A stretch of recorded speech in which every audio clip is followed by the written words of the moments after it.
fight. Hell of a fight. Hell of a fight. And, you know, I think that Morell fought the wrong fight. He squared up to fight too much. Trying to, he took too much punishment, trying to do the counter dance against Benavidez. You can't do that. You can't do that against that guy. I said it when I was looking at the fight before, when the build up towards the fight, and, that's bread and butter for Benavidez. That, toe-to-toe thing. And, but there were moments in which Morell got the best of him, but when he was doing the Cuban style boxing thing, which is in and out, he was dominating him when he did that. And as soon as he planted his feet, and I said it before, I said, you can't do that because that's the man's game, right? And Morell didn't play to his strengths, which is, the switching and the in and out and slicing the pie and shifting positions and counter punching and getting out. He wanted to do the macho man thing, and that's not what it's about. He's a young cat, 27 years old, and he wants to show the world, I'm bad, I'm a bad motherfucker. I understand that, but the name of the game is not who's the baddest, it's who's the smartest. And, it cost him the fight. I've never seen anybody take David Benavidez punches like that and not go down. This guy's a true animal, Morell, to be able to withstand that type of punishment. But the name of the game is, let's see who can take the better punch. That's not the name of the game. So, what I was thinking? I just thought of it. Maybe Morell can go work with Canelo, because Canelo can teach him some stuff in that. Saw that Benavidez was using his one hand down Morell's left hand and then right hooking him. And if he'd have done that to Canelo, if he tries to do that to Canelo will split him in half to the body. I saw so many holes in Benavidez's game. It's not even funny, especially when he's coming forward, because he's just a big dude coming forward, with a big body, and then as soon as he moves his hands, it's a huge target area on his ribs. So, Morell did a lot of catch and shoot. You don't do catch and shoot against Benavidez. You can if you're moving, if you're fluid, if you're in the movement and flowing, you can. But not catch and shoot stationary. So he made a bunch of mistakes, and that's, you do that in the corner. The corner wasn't, and then in the gym, that's how you practice. When you practice, you have to practice the fight. But the trainer, you have to have someone who has the fighter's respect, as far as him listening to you. The fighter if your fighter doesn't listen to you, you might as well don't corner him, don't train him, because he's going to lose the fights. So that's why it was so important, to have someone have that chemistry and that relationship between the trainer and the fighter. The fighter has to listen to a corner. I don't think Ronnie Shields had Morell's respect. I don't know. Maybe it was a cultural thing. I think Morell would benefit from a change of trainer. He's still a young cat. He's 27. He gave a hell of a fight and stood there and took everything that Benavidez had and knocked Benavidez down and had him in trouble. The mistakes he made was to go, mano a mano. You don't do that. It's not that the guy, obviously the guy he couldn't hurt him bad, and then he gassed out in the middle rounds. He came back and picked up a second win. But he needs another personal trainer as far as somebody for conditioning. Remember that he doesn't have a gazillion professional fights under his belt. And he came, I think it was an Olympian. So anybody who comes from the amateurs, they have those 3 rounds. But I think he's been at a pro long enough to already, transition. So he's not like these other Cuban fighters who come here when they're spent.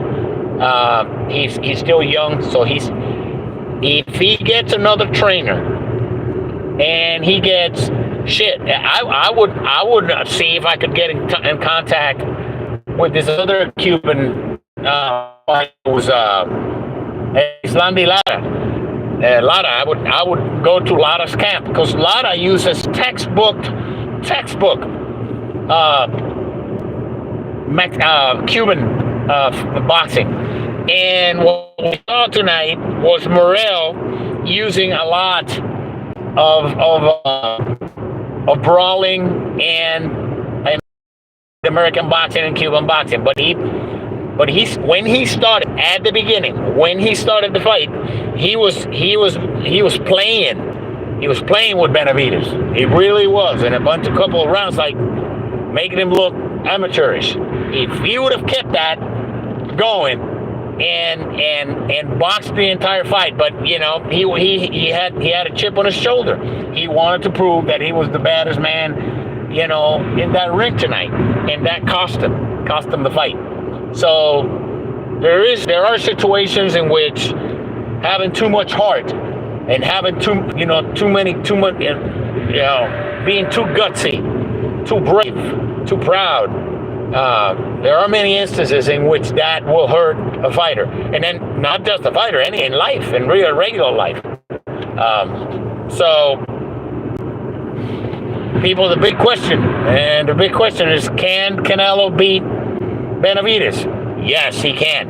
Matter of fact, he can knock him out. But he's got to fight the right fight. Now, what's next for Benavidez? Benavidez is going to fight Bivol. He's going to go up there and try to beat Bivol, and he's going to go up there and try to beat Benavidez. And I keep thinking of I think is the elephant in the room is Anthony Yard.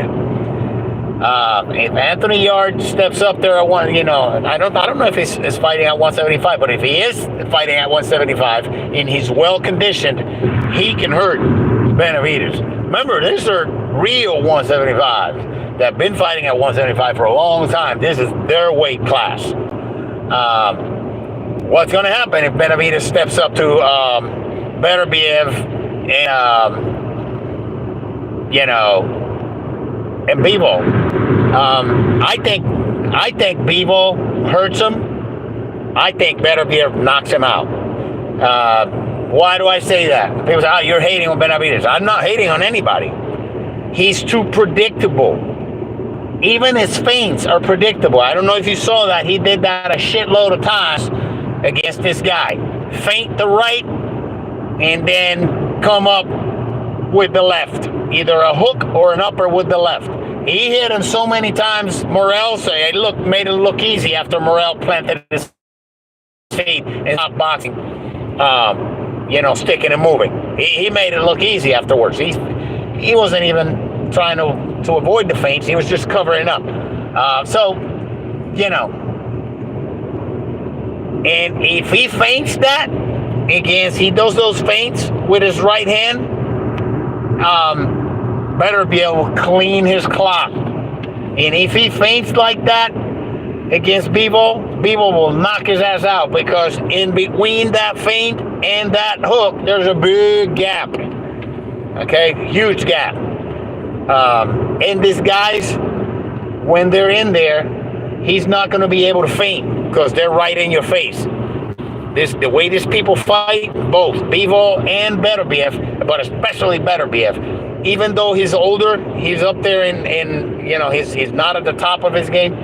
Beterbiev got that short stuff that if you take your hand out of your face to feint, he'll knock you out. So he's not going to be able to use that against Beterbiev. If he's going to try. He's going to try. And I don't know if you saw it, but at the beginning of the fight, Morell was putting hands on him at will. Then he fucked up and he got in front of him and started fighting. Toe-to-toe brawling shit. That you don't do that. So first of all, you don't need to do that. And that's what the guy does, for a living. So but what's next for Morell? Morell can do whatever the hell he wants. He can go wherever he wants. His next fight, I don't know. I'll have to see who's up there at 175. He's going to be champion again soon. I don't know. Maybe he can go back down to 168. Who knows? But I think that weight is perfect for him. Either 168 or 175. Any of them. We'll see. But it was a hell of a fight. I mean, you gotta. As far as if you're an aficionado of brawls with technique, then this is the fight for you. You have to watch the fight whenever they do the rerun. But definitely the key for Morell is more conditioning. He needs more depth. Perhaps go train at really high altitude. Man, go to Mexico and train up there. Go to Colorado, to wherever the highest altitude you can go to. Go up there and stay there. 6 months, and get acclimated to that and pick up some more stamina and more depth, so he can unleash more, and he'll be unstoppable. Because whenever he pushed back on Benavidez had nothing to respond. He just gassed out and had to go back and rest. Pay attention to when he went. He had Benavidez hurt a few times, but he ran out of air. So if he can fix that, I think that's the key to the rest. And not standing and fighting toe to toe with fighters like Benavidez. But hey, hell of a fight. I still want to see Benavidez Canelo. Is it going to happen? I don't know. I think Canelo beats him. People say that's impossible. Look, man.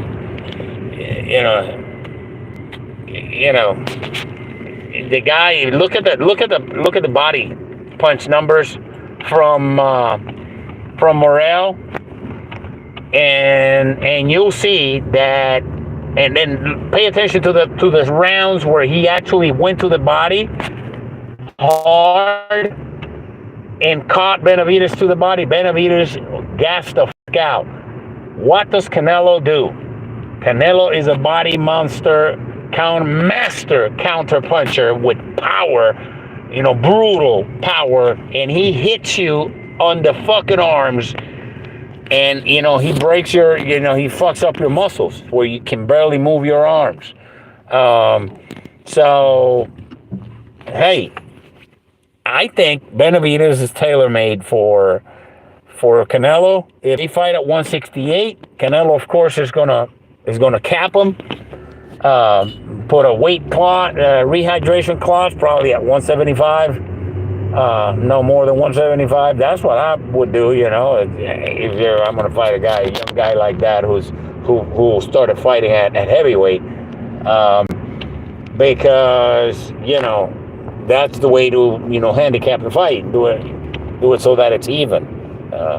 So guys like what, 6'3", 6'4". I don't know how tall he is, but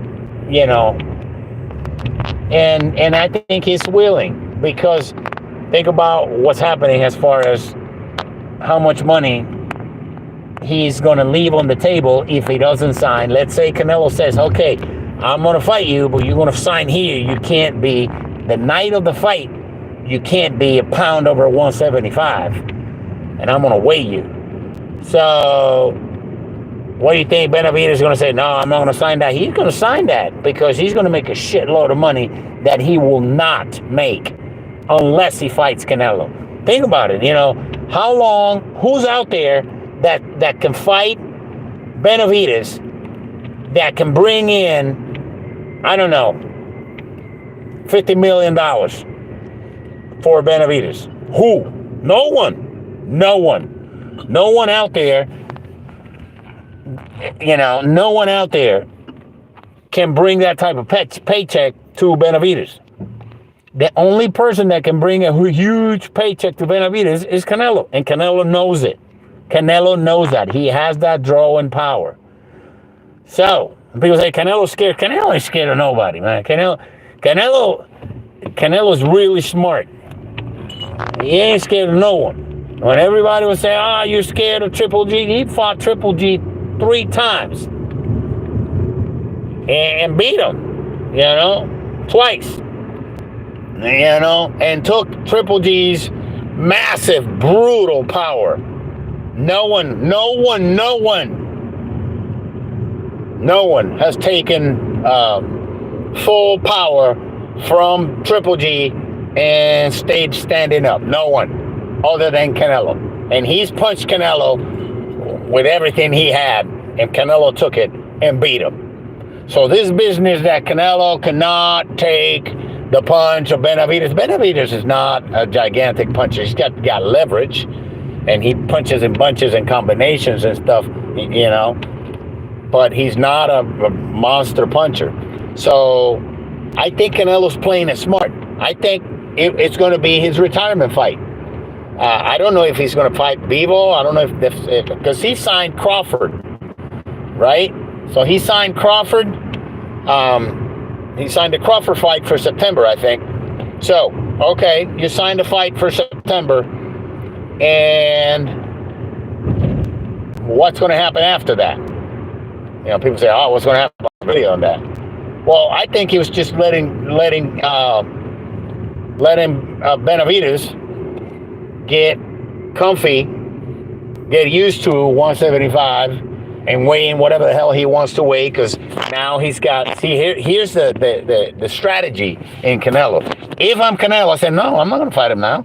Let him go up to 175, let him get comfortable up there, and then they let him, because there's probably no rehydration clauses, because he's the main guy, he's the top dog, so he names the conditions on the fight. I'm talking about Benavidez.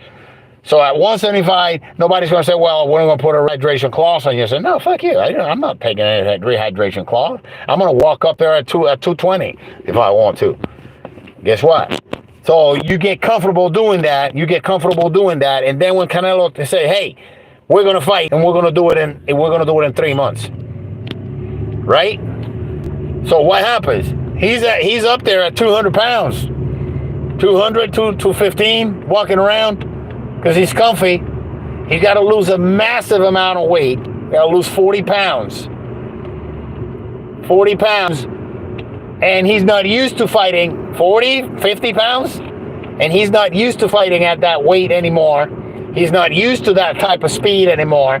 Because those 7 pounds make a difference as far as speed goes. And then, which, by the way, that's what makes Bivol and Benavidez so dangerous. See how fast they are at that weight. See how fast those guys move at that weight. How many punches they can throw and at what speed at that weight. And they're not at 175 on fight night. They're close to 200. So a guy that fast, that powerful, Well, imagine even faster than that with all that power, and you just lost 50 pounds because, that's what Canelo wanted you to do. And then he'll put a cap on your ass, and you're going to do a rehydration contract at 175. And you're going to sign here. Of course he's going to do it. Of course he's going to do it because no one. He could probably be fighting, I don't know for how long, and not make the type of money that he's going to make with Canelo. If Canelo says, I'll fight you at 168 with a 175 rehydration clause. He has to take the fight. But once he's comfortable at that weight up there, and he has to lose 50 pounds and come back down and get used to this guys, he's going to be drained, and he's been getting gassed.